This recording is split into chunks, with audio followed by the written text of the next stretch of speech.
LinkedIn Echo Chamber. This is ML's Like Team Spirit. Today I've got Mark Howland with me. Mark, how are you doing? I'm doing very well. Good to see you again, John. Good. Thanks for joining, Mark, and thank you for the support.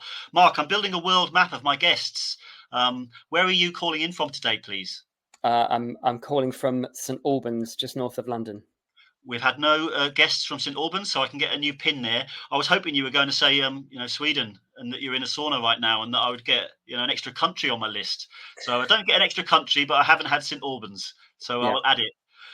Mark, it's the first time you've been on, and when folk come and talk to me, I have them introduce themselves. So could you take about 60 seconds, please, just to introduce your career, all the places that you worked, and the roles that you had? yeah. I've spent most of my career working with large consumer data sets. I started out working at dunnhumby on Tesco Club Card. Then I worked client side for a while at Shoppers Drug Mart in Toronto, working for a big pharmacy chain. And then I spent a while leading the advanced analytics team at a company called Amia that doesn't really exist anymore, that used to run the Nectar program in the UK and the Aeroplan program in Canada. And then I spent a while as part of the founding team at an alternative data company called Fable Data. And then I've also spent a little bit of time working in the property data market. Mark, great. Thanks for taking us through that, and great link, because the property market relates to one of the topics that we came up with when we thought about doing this. So you've got great experience working with lots of different data sets. I suppose at AMIA and so on, and dunnhumby, it's coming from point of sale. So all that data is flowing in nicely. It's quite immaculate. But it's not always like that when you're trying to use data for generating insights. So you came up with the idea of us talking about the property market and your experience there, and focusing on data acquisition for this short interview. I'm going to let you set it up, because you described kind of that there's several flavors of this data acquisition going on, so that different brands can get different levels of insight, different views of the market. And as you talked me through it, there were sort of different pros and cons, and even legal elements, legal bits of legal minefield that came into play as well. So could you introduce what you did in the property sector, and kind of where you were, roughly what you were doing, and then we'll get on to this data acquisition piece. Yeah, I was chief data scientist at a property business called Outra, and I suppose that meant looking at the data that Outra had, but also looking at the business model for lots of different companies doing similar things across the property data market. And some of those companies that are data aggregators employ a strategy of all scraping, and the property market is consolidated across really three portals where a lot of the rental and sale listings happen.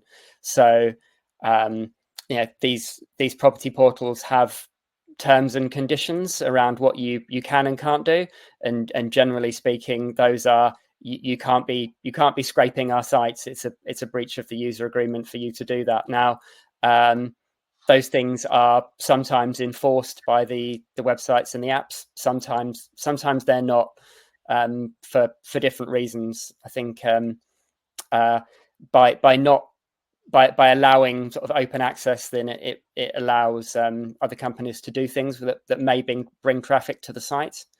But then by blocking the scraping and forcing licensing, it creates revenue opportunities for those property portals.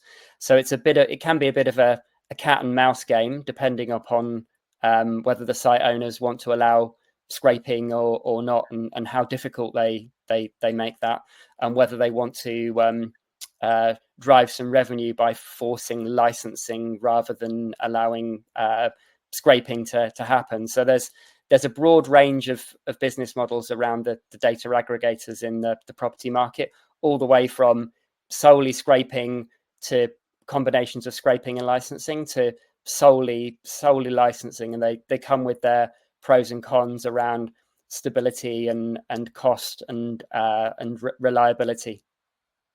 Let's go on to the scraping part, because it might be obvious that we've done this a long time, worked with data. I remember when I almost feel like I remember when scraping was invented. It's really correlated with web. As web exploded and information was, presented in HTML. Um, you know, Traditional programming, you couldn't really access that so well. But as the programming languages caught up and developed packages, you could easily begin to access websites, loop through pages, and do information retrieval, I suppose, is what it would have been called. So extracting key parts of websites. So you build this resource. So in the property side, let's focus on the scraping one. It might sound obvious, but just for everyone watching, like, what would be a goal of someone trying to do a whole bunch of scraping? So if they're a property business themselves, is it just that they've got some bit of subset of their own? So they've got their own property view of the world, which is their little bunch of homes in their platform or something like this, and they're just trying to expand their data footprint so they can see more. Is that the kind of goal of it, or is there something I've missed?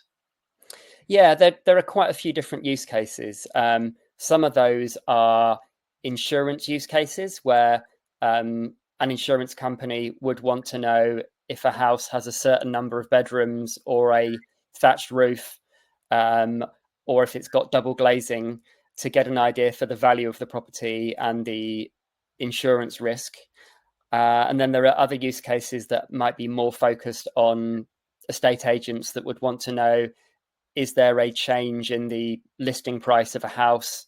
How long has it been up for? Has the price gone up? Has it gone down? Has it been withdrawn from sale? And then secondary use cases downstream from that. So utility companies would want to know, if a house has been advertised for rent or for sale, there's a fair chance that the new occupant might be in the market to buy broadband or switch their supplier, or even get a removal van in, or buy a new washing machine. So there's quite a variety of different use cases that can come from property data. Some are a real moment in time, like a utility switch, and some are longer term, around just gathering the attributes of a house around whether it, for example, would have off-street parking, so an insurance company could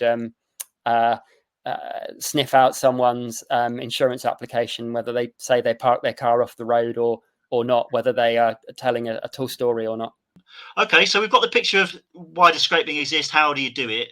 And I suppose I heard two sides there. So in property, you can just be scraped, and that can just happen to you, or you can start to license. I suppose it's the big boys, is it, Mark, that have licensing things where they have a platform to expose their data, and brands can subscribe to it or buy specific data sets.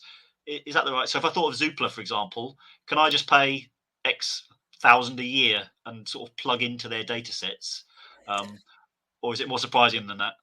I probably wouldn't want to breach any commercial confidentialities, but in general terms, if you have some exclusive data, and you only have maybe one or perhaps two aggregators that you sell to, you can probably drive up the price of the exclusivity of your data, because you may just have a single outlet to the market to sell that data.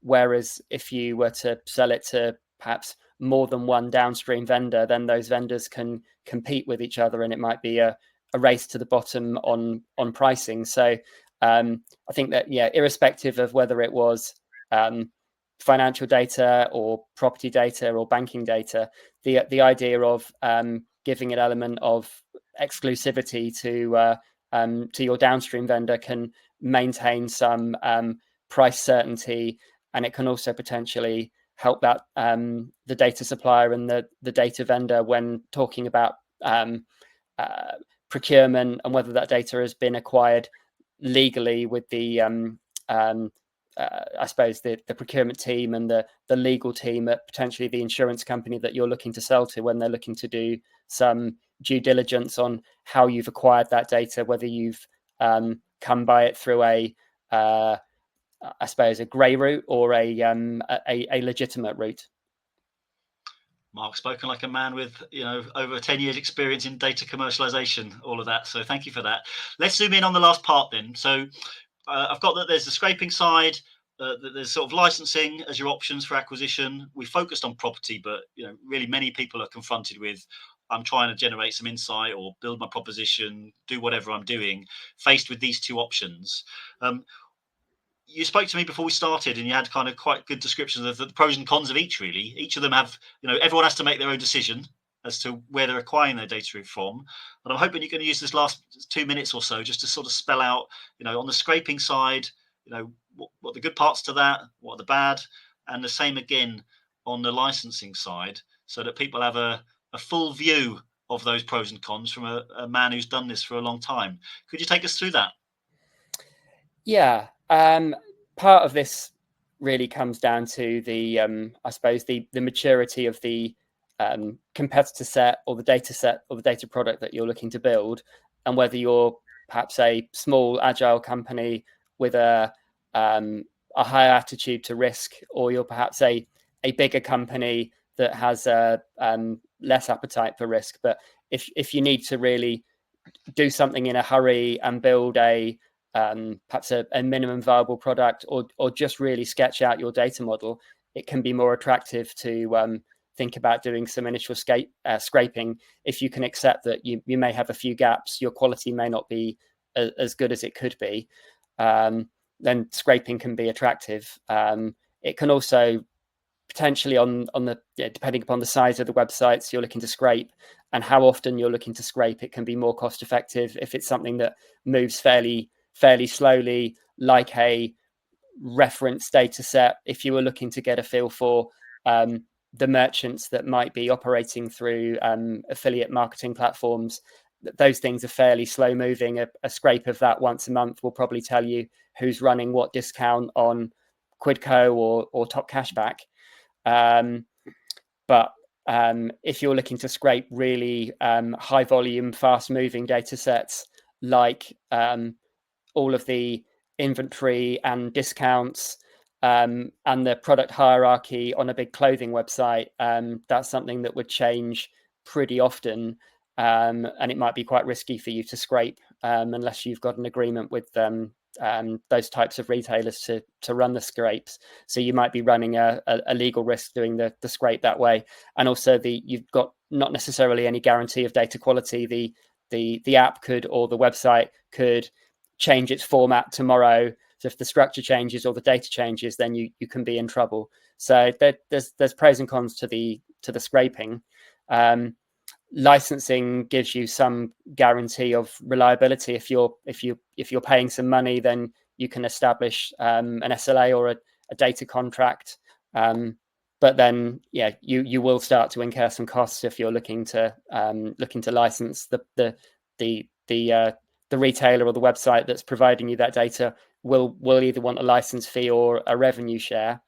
And they may or may not want to give you everything that they might want to have on their public website. They may say, we're prepared to license you that, but not that, just because there may be some things in there that they might not necessarily want to give to you to commercialize.